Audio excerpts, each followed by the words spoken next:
Baik, kita masuk ke dosa besar ke-44, menggambar makhluk hidup di pakaian, dinding, dan semacamnya. Jadi yang dimaksud dengan makhluk hidup di sini adalah yang berjiwa ya. Ada 4, malaikat, jin, manusia, hewan. Kan itu.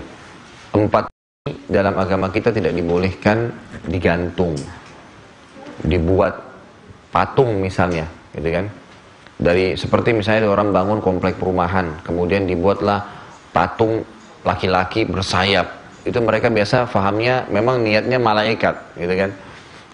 Ada jin, ilusi-ilusi yang dibuat oleh mereka sendiri. Ya, kesannya itu memang seperti inilah bentuk syaitan atau iblis, maka dibuatlah. Atau manusia umumnya, kan gitu. Apalah gambar manusia, badannya kekar lah, atau apalah, atau inilah gambar perempuan lah, dan seterusnya tidak boleh. Atau hewan, yang paling sering saat ini ada patung kuda, gitu kan. Dianggap simbol keperkasaan dan seterusnya. Ini semua dalam Islam tidak dibolehkan. Di dalam Islam tidak dibolehkan. Dan setiap kali kita punya hobi, punya kebiasaan, ibu-ibu sekalian, harusnya kita kembalikan kepada bendera hidup kita. Jadi gini, seringkali saya bahasakan di pengajian saya, di atas kepala kita harus ada bendera. Itulah agama Islam. Ya, bendera ini kita selalu kembali ke situ. Semua peraturannya sudah ada. Mana halal jelas, mana haram jelas. Saya melakukan satu perbuatan, maka tanya, lihat di agama, di bendera hidup kita ini ada nggak, dibolehin nggak? Dibolehin, kita nikmatin. Yang halal silakan, yang haram tinggalkan, gitu kan? Maka kita akan aman karena selalu agama yang jadi tolok ukurnya. Berarti kita selalu ada di jalur ilahi, ya. Allah SWT yang menentukan masalah itu. Dan sudah pernah saya titik beratkan pada saat Allah haramkan sesuatu, Allah buka pintu halal yang banyak.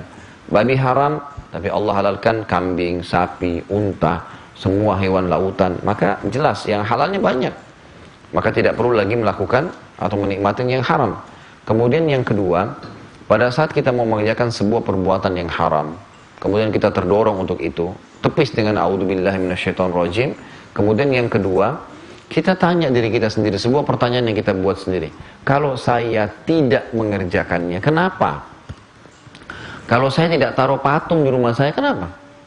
Enggak ada masalah. Bukan berarti kalau kita nggak taruh patung, maka tangan kita putus misalnya, pencuri masuk. Ya. Saya kemarin sempat diundang di Cilandak sini, ada ceramah menuju ke salah satu komplek, menurut saya memang sangat leks ya, gitu kan. Sementara saya menuju ke komplek itu ada banyak rumah-rumah. Allahu alam, setahu saya ini rumah-rumah orang-orang Islam gitu, tapi di depan rumahnya ditaruh patung. Yang patung yang apa sih, gambar mukanya nggak baik, kemudian perutnya gendut, pegang pentungan gitu kan. Apa ini gitu? Keyakinannya ternyata setelah saya telusurin itu, dengan taruh patung itu maka tidak masuk pencuri. Dengan cara datang ke orang yang tidak pintar, gitu kan. Jadi bukan orang pintar. Ya.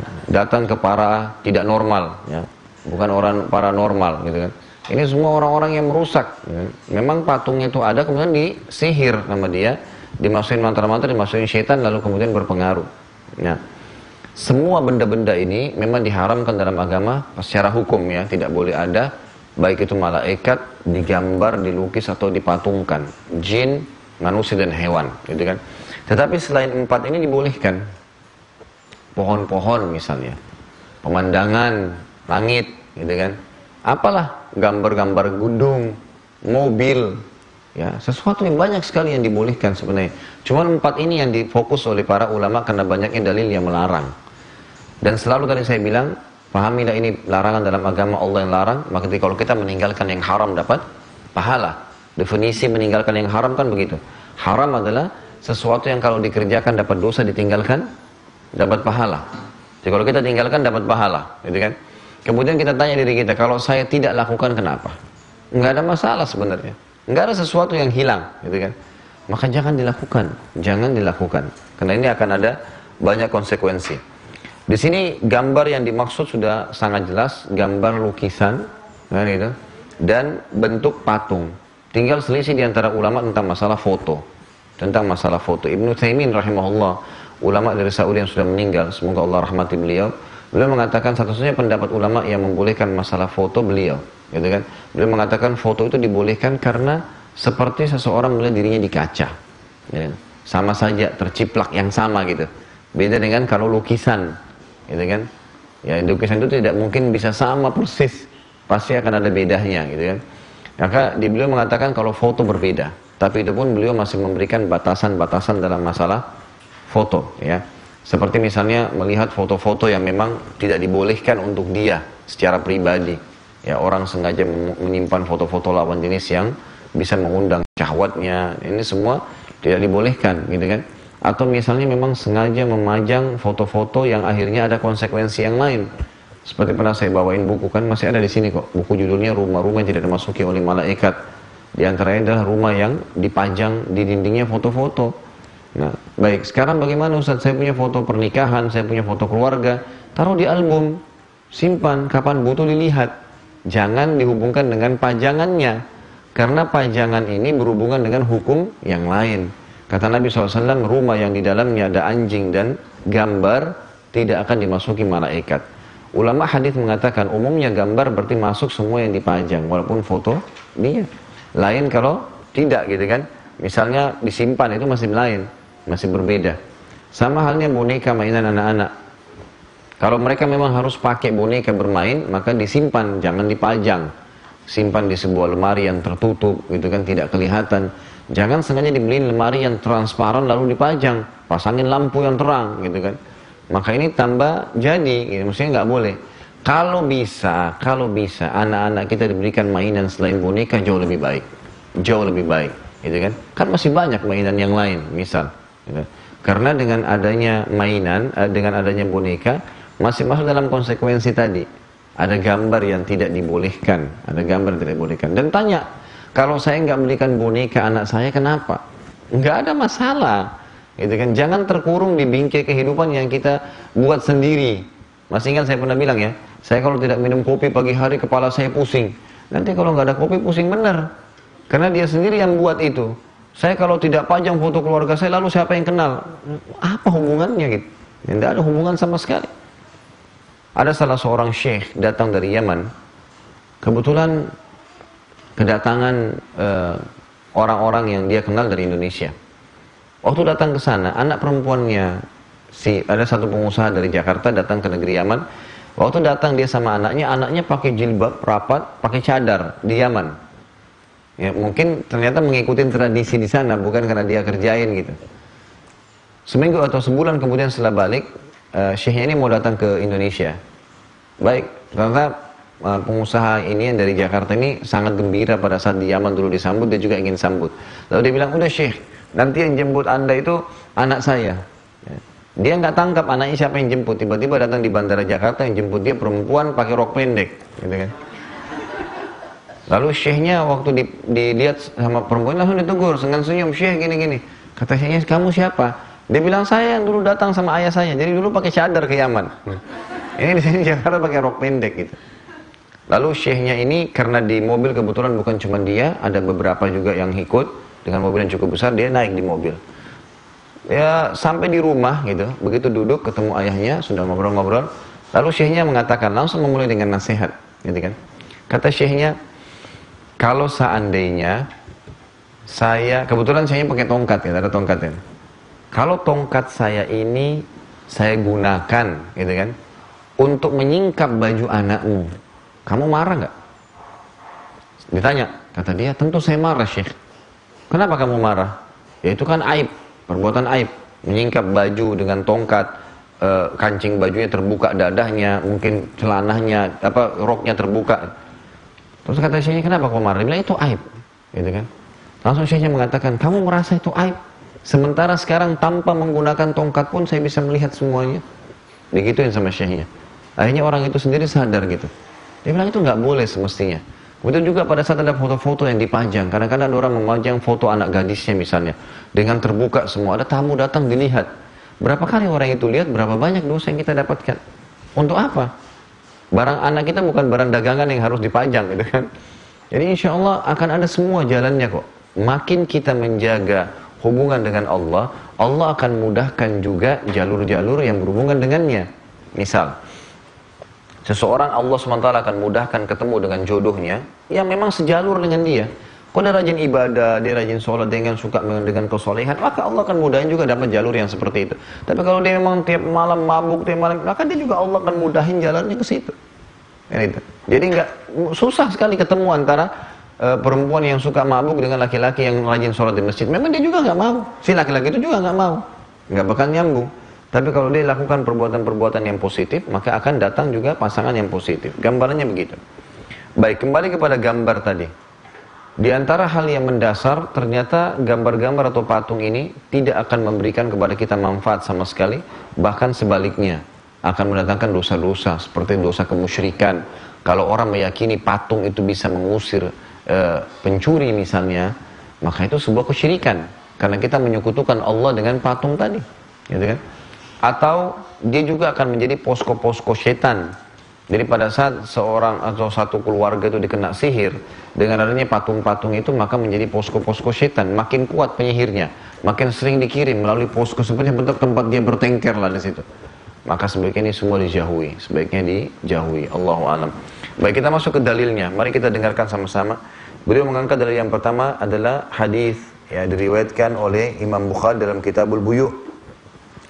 Kata Nabi SAW, "Man sawwara suratan kullifa an yanfakha fiha ar-ruh yaumal qiyamah wa laysa binafikh." Barang siapa yang menggambar satu gambar makhluk hidup, tadi dari 4 itu, maka dia akan dibebankan untuk meniupkan ruh padanya pada hari kiamat, padahal dia tidak akan pernah mampu meniupkannya. Dalam hadis lain dan lanjutannya dikatakan, maka Allah akan tiupkan ruh. Misal dia buat patung singa. Hari kiamat Allah datangkan, ini patung kamu buat, kasih ruh ke dia. Kata dia, saya nggak bisa. Maka kata Nabi SAW, Allah yang tiupkan ruh ke patung itu. Akhirnya menjadi hidup dan akan menyiksanya di neraka. Jadi apa yang dia buat itu akan menyiksanya pada hari kiamat. Ini bahaya sekali. Ini berbahaya sekali. Jadi kalau orang membuat patung dinosaurus kah, membuat patung apalah, itu semua akan menjadi penyebab siksaan dia pada hari kiamat. Dia nggak boleh. Kemudian hadis yang lain, riwayat Bukhari Muslim dikatakan asyaddun nasi azaban yaumal qiyamah musawwirun yuqalu lahum ahyu ma khalaqtum. Orang yang paling dahsyat azabnya pada hari kiamat adalah orang-orang yang menggambar makhluk hidup. Akan dikatakan kepada mereka kelak, hidupkanlah sesuatu yang kalian ciptakan itu. Ada tadi yang saya lupa, kata sebagian ulama, kalau itu masuk dalam pintu pendidikan, maka juga dibolehkan. Seperti misalnya buku-buku sekolah, gitu kan? Maka itu juga masih ada yang membolehkan kalau dalam pendidikan, karena dengan gambar maka anak-anak bisa faham, gitu kan? Tetapi ulama mengatakan jauh lebih aman kalau sudah bisa diganti ke foto. Misal biasanya cuman ilustrasi buaya misalnya, maka didatangkan foto asli buaya. Itu jauh lebih aman, karena foto masih dibolehkan oleh sebagian besar ulama. Lebih baik daripada gambar, gitu kan? Daripada karikatur misalnya, lebih baik dia ke gambar foto langsung. Kita lihatin ini, lihatin itu jauh lebih baik. Nah, ini juga tadi yang saya lupa. Tapi umumnya masih dibolehkan dalam masalah pendidikan. Aisyah berkata radhiyallahu anha, qadima Rasulullah sallallahu alaihi wasallam min safarin wa qad satartu sahwatan li bi kiramin fihi tamathil. Fahatakahu wa talawwana wajhu wa qala asyaddun nasi adzaban indallahi alladhina yudahuna khalqallah. Rasulullah SAW kata Aisyah, ini istri Nabi cerita kondisi rumahnya. Jadi ini ibu-ibu bisa ambil pelajaran nih. Aisyah berkata, Rasulullah SAW pernah tiba dari satu perjalanan dan saya telah menutupi bilik milikku dengan sebuah tirai yang terdapat gambar padanya. Sebagian ulama hadis menguatkan dengan athar yang lain ada gambar bangau. Jadi di tirainya, di gordennya ada gambar hewan, bangau, gitu kan. Memang bagus gitu. Maka beliau menariknya, beliau menurunkannya. Dan berubahlah rona wajah beliau karena tidak suka. Dan beliau bersabda, orang yang paling dahsyat azabnya pada hari kiamat adalah di sisi Allah adalah orang-orang yang menandingi ciptaan Allah. Di sini perilaku Nabi SAW menarik gorden tersebut dan ada gambar, berarti ancaman yang disebutkan adalah gambar ini nih. Orang yang membelinya, orang yang membuatnya, dan orang yang memajangnya. Semua kena ancaman. Sekali lagi ibu-ibu sekalian, tanyakan kalau kita punya hobi di situ, kalau saya tidak lakukan, kenapa? Nggak ada masalah gitu. Masih banyak yang lain yang bisa kita pilih. Bunga lah misalnya, atau apalah ya. Pokoknya selain jin, malaikat, manusia, dan hewan. Jauhin. Kemudian juga dikatakan di dalam hadis yang lain disebutkan oleh As-Sunan, ya, ahli Sunan. Maksudnya di sini Imam Abu Dawud, Nasa'i, Ibnu Majah dan Tirmidzi. Dengan isnad yang jayyid, Atau baik, kata Nabi SAW, yakhruju unukun minan nar fayaqulu inni ukiltu bikulli man da'a ma'allahi ilahan akhar wa bikulli jabbarin anid wa bil musawwirin. Nanti pada hari kiamat keluar sosok leher yang akan muncul dari neraka. Ya, kata para ulama di sini adalah dirincikan hadisnya, leher yang sangat tinggi dan memiliki kepala yang sangat besar yang tugasnya memang menggigiti dan menyakiti orang-orang tertentu. Itu subhanallah, kalau di rumahnya masih banyak foto terpajang, masih ada patung gitu kan, sulit, ruqyahnya itu nggak mudah sembuh, nggak mudah sembuh. Ya, saya pernah mendatangi sepupu saya yang sedang saya ruqyah, saya suruh turunin dulu foto-foto di tembok yang baru di ruqyah. Itu reaksinya jauh lebih cepat. Ya, jinnya jadi kepanasan, jadi kesakitan. Ternyata ini menjadi posko-poskonya. Jadi kalau dia lagi kesakitan, si penyihir kirim lagi, bertengkar lagi di gambar-gambar itu, di patung-patung itu dan seterusnya. Gitu kan? Ya, jadi ini juga termasuk yang bisa diambil pelajaran. Hadis yang lain muttafaqun alaih, innal ladzina yasna'una hadhihi as-suwara yu'adzabuna yaumal qiyamah yuqalu lahum ahyu ma khalaqtum. Sesungguhnya orang-orang yang membuat gambar makhluk hidup akan diazab pada hari kiamat. Dikatakan kepada mereka, hidupkanlah sesuatu yang telah kalian ciptakan. Ternyata mereka tidak bisa. Dan seperti hadis tadi dikatakan, mereka tidak bisa, maka Allah akan tiupkan ruh, lalu kemudian Allah biarkan ruh itu, makhluk itu menyiksanya di neraka. Kemudian Ibnu Abbas berkata radhiyallahu anhuma, aku telah mendengarkan Rasulullah SAW bersabda, kullu musawwirin finnar yaj'alu lahu bi kulli suratin sawwaraha nafsan fayu'adzibuhu fi jahannam. Setiap orang yang menggambar makhluk hidup adalah di neraka. Allah menjadikan nyawa untuk setiap gambar yang telah dibuatnya itu, lalu dia mengazabnya di dalam neraka jahannam. Hadis muttafaqun alaih. Kakak ipar saya sendiri di Surabaya, ibu sekalian itu, beliau seorang pelukis dan lukisannya masya Allah gitu, ditawar dengan sangat mahal harganya. Saya tidak tahu tadinya. Saya sempat menghadiahkan sebuah buku kepada kakak saya, kebetulan istrinya dia. Kemudian dibaca rupanya buku itu sama dia. Dia jadi faham, ternyata nggak boleh menggambar yang berjiwa itu. Dia sempat tanyakan kepada saya, lalu kira-kira saya apain gambar-gambar ini? Saya bahasakan, lebih baik gambarnya dimusnahkan kalau memang ada, gitu kan? Karena kalau kita jual lagi sama saja, dipajang lagi oleh orang lain. Dan jangan takut masalah kita memusnahkan sesuatu karena Allah. Karena kata Nabi SAW, man taraka syai'an lillah abdalahu khairan min. Siapa yang meninggalkan sesuatu karena Allah, Allah akan ganti dengan yang lebih baik. Allah akan ganti yang lebih baik. Jadi nggak usah khawatir. Insya Allah rezekinya ada sendiri gitu kan. Lalu saya bilang, potensi yang ada, orang kalau hobi melukis bisa dialihkan. Bisa dialihkan gitu kan. Maka mulailah semenjak itu subhanallah dialihkan sama dia. Dia lihatin sama saya ada buku-buku lukisan dia, melukis misalnya pasar di negara Arab tahun kesekian. Itu kemudian digambar sama dia. Jadi ada contoh tendahnya, contoh rumahnya, dilukis sama dia, tapi tidak ada manusianya. Jadi kan dibuatlah bentuk rumahnya, bentuk tendahnya, buah-buahannya, gerobaknya. Bagus kejadiannya, bagus jadi. Ya itu tidak ada masalah, karena tidak ada yang berjiwa tadi. Gitu. Nabi SAW juga bersabda, Yaqulullahu ta'ala, وَمَنْ أَظْلَمْ مِمَّنْ ذَهَبَ يَخْلُقُ خَلْقًا كَخَلْقِ فَيَخْلُقُ حَبَّةً au liyakhluqu sya'ira au liyakhluqu dzarrah. Allah SWT berfirman, dan siapakah yang lebih zalim daripada orang-orang yang membuat makhluk seperti milikku atau makhlukku? Jika mereka mampu, hendaklah mereka menciptakan biji-bijian, hendaklah mereka menciptakan gandum, dan hendaklah mereka menciptakan semut yang kecil. Hadis muttafaqun alaih. Artinya menggambar itu tidak penting, untuk apa dipaksain, gitu kan? Sementara misalnya ada orang menggambar manusia. Manusia sudah ada banyak makhluknya Allah. Apa urusannya harus digambar, gitu kan? Dibuatin patung misalnya. Hewan, ada banyak hewan-hewan asli. Ada kuda yang asli, ada hewan. Kenapa harus digambar, dibuatin patung misalnya?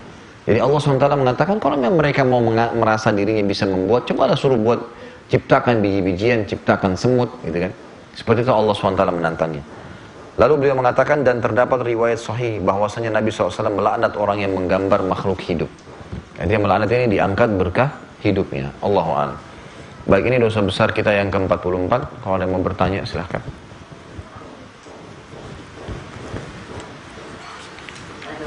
Silakan Bu, silakan.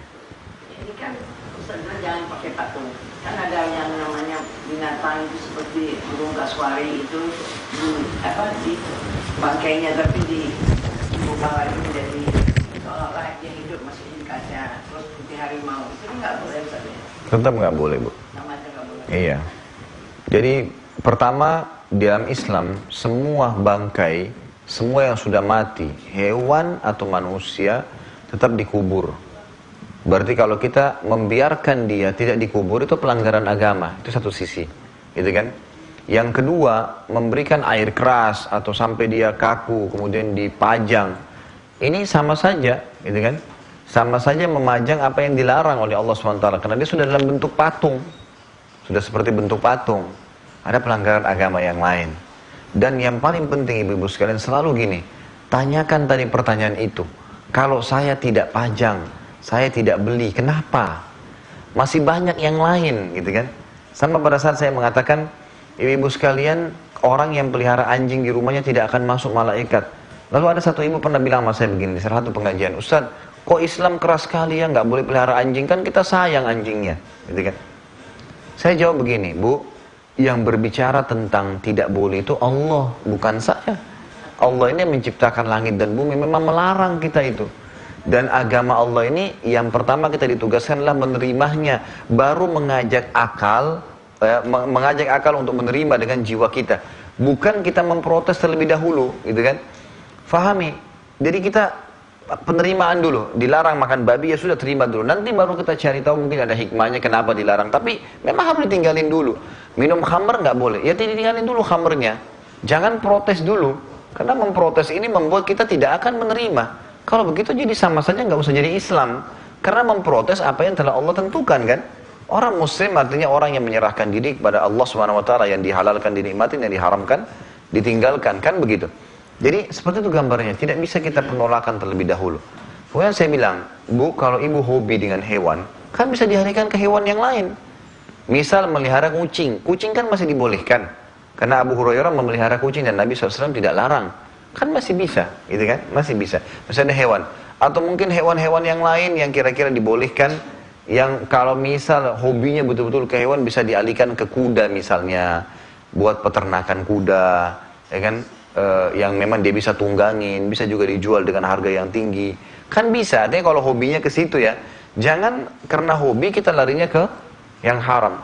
Saya hobi sekali makan nasi goreng misalnya, terus ada satu restoran jual, tapi memang enak, cuma ditaruh ancu misalnya, ditaruh anggur. Haram, nggak boleh masalahnya. Walaupun kita hobi, kita masih bisa cari makanan yang lain. Artinya tanpa itu kita nggak mati kok, gitu kan?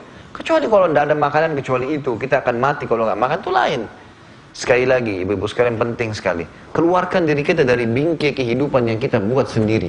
Ini seringkali kita begitu tuh.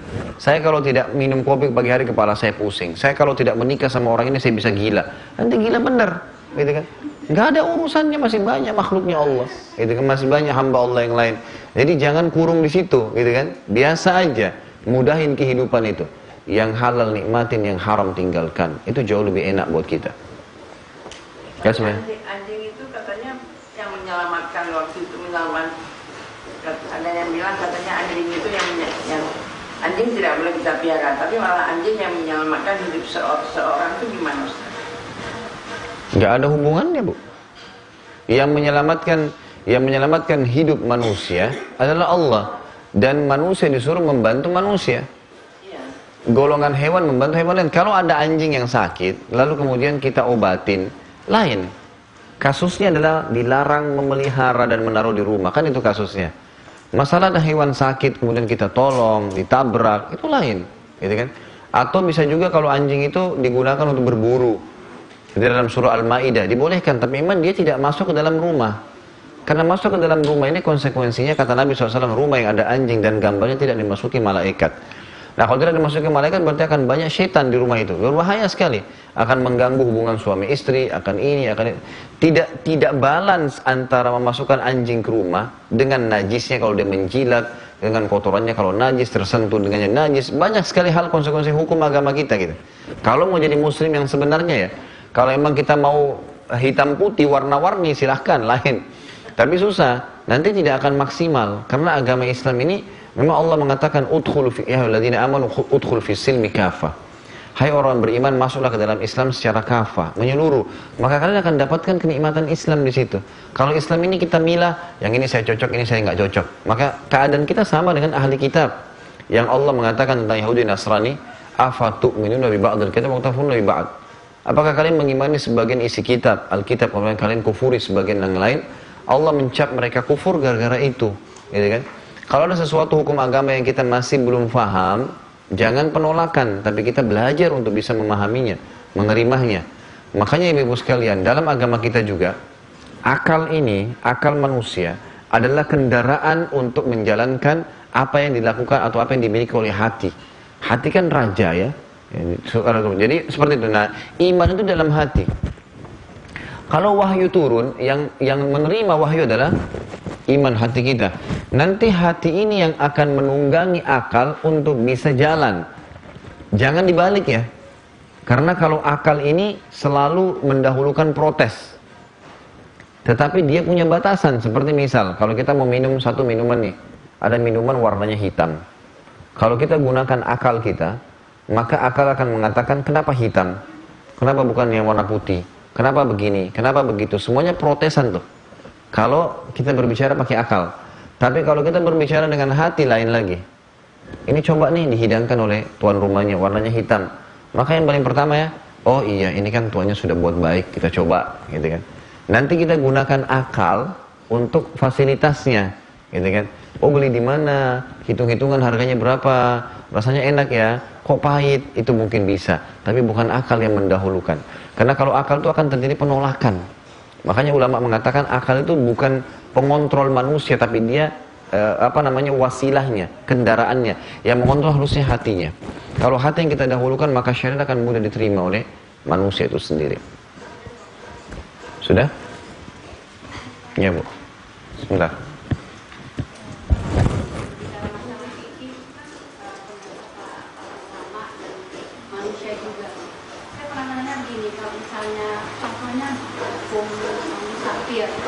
Dia mengatakan kalau keluar rumah itu dia boleh menjamak sholatnya, tapi kan kita pelajari kan kalau dia menjadi musafir itu ada syarat kilometer yang harus tentu baru dia boleh.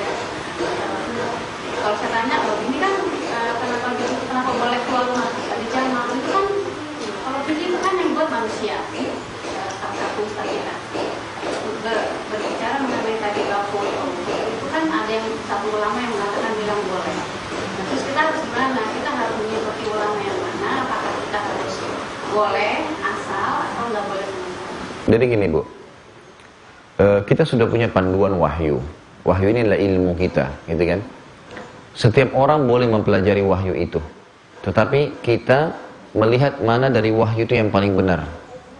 Jadi Ibu misalnya posisinya ada Ustadz A tadi berbicara masalah ini, ada Ustadz B berbicara masalah ini, gitu kan? Ternyata berbeda dalam. Maka kita melihat dalil, kita melihat tuntunan ilmunya, dalil yang dipakai, apa yang dipakai sama dia.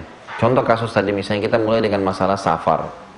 Memang ada teman-teman kita yang berfaham Syiah, ini memang berfaham Syiah yang mengatakan safar itu dihitung keluar rumah sudah safar. Ini dalam definisi mereka dengan alasan tadi. Kalau kita mengatakan definisi safar itu kan mestinya ada jarak kilometer, ada syarat keluar kota.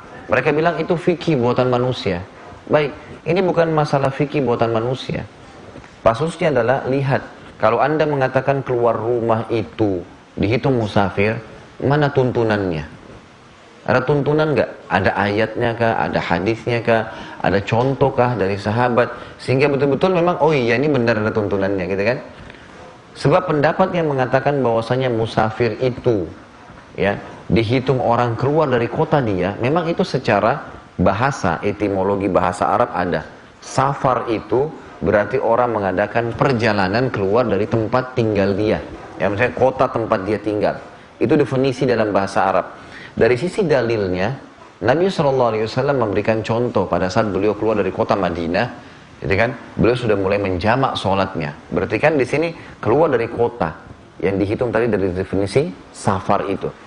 Ada hadis yang lain Ibnu Umar berkata, Nabi SAW membolehkan, merukhsahkan orang untuk menjamak itu jarak ya sekitar 60 mil.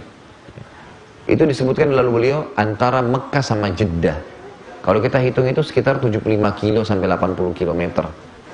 Makanya pada saat ulama menentukan safar itu bukan hanya keluar rumah, keluar kota, karena ada tuntunan wahyu kan, ada definisi, ada definisi dalam bahasa Arab, memahaminya, kemudian ada dalil-dalilnya. Jadi ibu posisikan diri melihat mana dalil yang disampaikan. Kasuistik ini bukan cuma sekedar fikih dibuat oleh manusia, tidak. Hukum fikih, ilmu fikih itu keluar karena adanya dalil. Jadi bukan ditebak-tebak. Perselisihan pun kalau terjadi di antara ulama, kalau dua-dua punya dalil, yang ini punya dalil, ini punya dalil, maka kita nggak masalah, kita lihat mana dalil yang terkuat.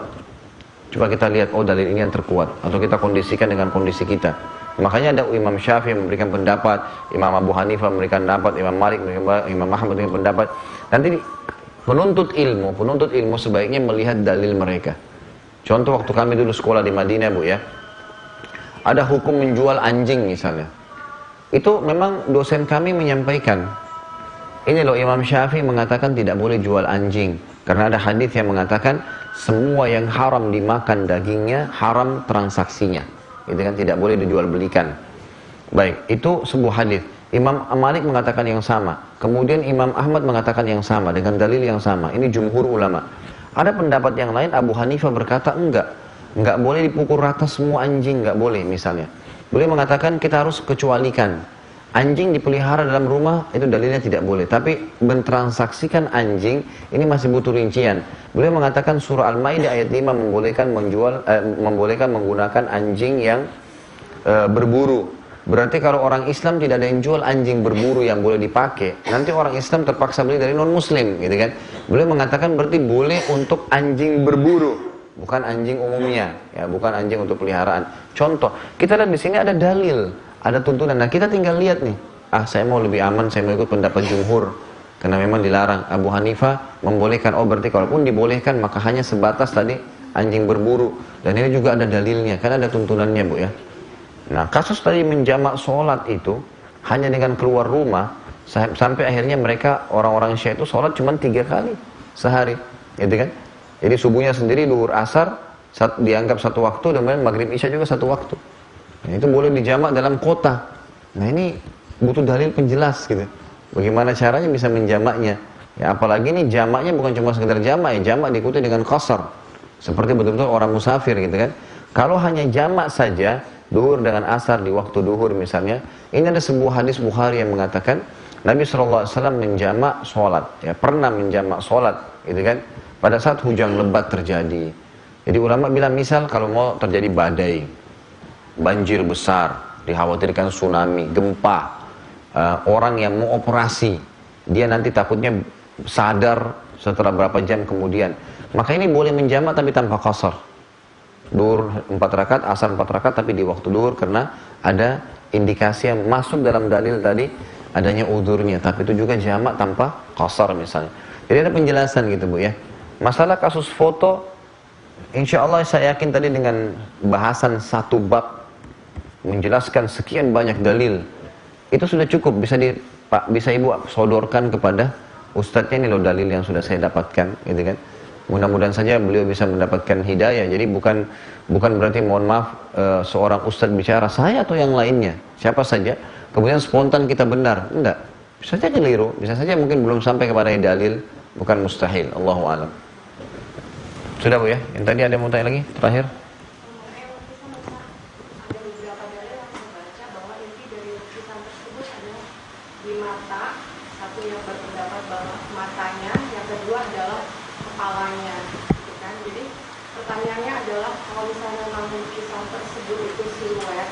Atau tidak ada kepalanya atau tidak ada matanya, apakah itu diperbolehkan? Ya itu penjabaran dari para ulama. Jadi intinya mereka mengatakan memasuk lagi ke 4 tadi, manusia, jin, malaikat, itu kan hewan. Tapi mereka fokus ke manusia sama hewan yang seringkali orang buat gitu kan. Maka mereka mengatakan ini dilarangnya karena ada bentuk rupanya. Maka ada yang pernah bertanya, ya, kalau seandainya kita hilangkan sebagian rupanya, matanya dihilangkan kah? Itu kan, atau tidak ada kepalanya kah, apakah itu juga termasuk dilarang? Nah ada pendapat tapi bukan yang mengatakan bahwasanya boleh saja. boleh saja karena dianggap dia sudah memotong sebagian daripada tubuh hewan atau manusia itu yang tidak menggambarkan dia hidup, gitu kan. Tapi ini Allahu alam. Kalau menurut saya Bu, ya mohon maaf, saya coba masuk ke masalah bab muru'ah namanya. Muru'ah itu lebih hati-hati dalam menjaga hubungan dengan Allah. Kalau sudah ada dalil yang sangat tegas, melarang, ancamannya keras, maka Allah alam, saya pribadi menganggap kita tidak perlu lagi masuk ke situ.